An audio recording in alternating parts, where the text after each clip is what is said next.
நாகப்பட்டினம் மாவட்டம் வேதாரண்யம் அருகே சுமார் 3000 ஏக்கர் பரப்பளவில் நெற்பயிர்கள் மழைநீரில் மூழ்கியுள்ளன. இதுகுறித்த விவரங்களுடன் செய்தியாளர் பாலமுத்துமணி இணைந்திருக்கிறார். பாலமுத்துமணி, விவரங்களை பதிவு செய்யலாம்.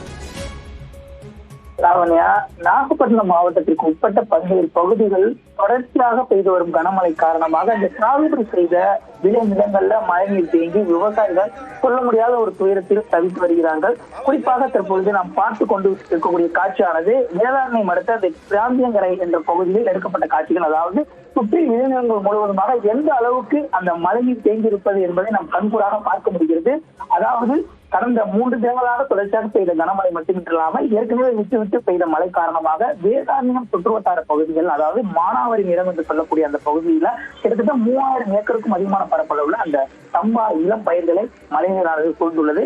அதாவது வேதாரண்யம் சுற்றுவட்டார பகுதியான அந்த பிராந்தியங்கரை, மகாராஜபுரம், வடமலை உள்ளிட்ட பல்வேறு பகுதிகளில் இளம் பயிர்கள் மூழ்கி இருப்பதால் அவர் வேர்பகுதியை அறிவியிருப்பதாகவும் விவசாயிகள் கையில் இருக்க தங்களுடைய ஏதனை பதிவு செய்து வருகிறார்கள். மேற்கொண்டு இங்கு தேங்கியுள்ள மழைநீர் உடனடியாக வடிந்தால் மட்டுமே அந்த எஞ்சியுள்ள பயிரையாவது காப்பாற்ற முடியும். ஏற்கனவே கிட்டத்தட்ட ஒரு 40% அதிகமான அந்த பயிர்கள் அழுகி எதற்குமே அது உதவாத ஒரு சூழல் இருப்பதாகவும் உடனடியாக பொதுப்பணித்துறை அதிகாரிகள் சம்பந்தப்பட்ட இடத்தில் ஆய்வு செய்து மழைநீரை வெளியேற்றுவதற்கான நடவடிக்கை எடுக்க வேண்டும்.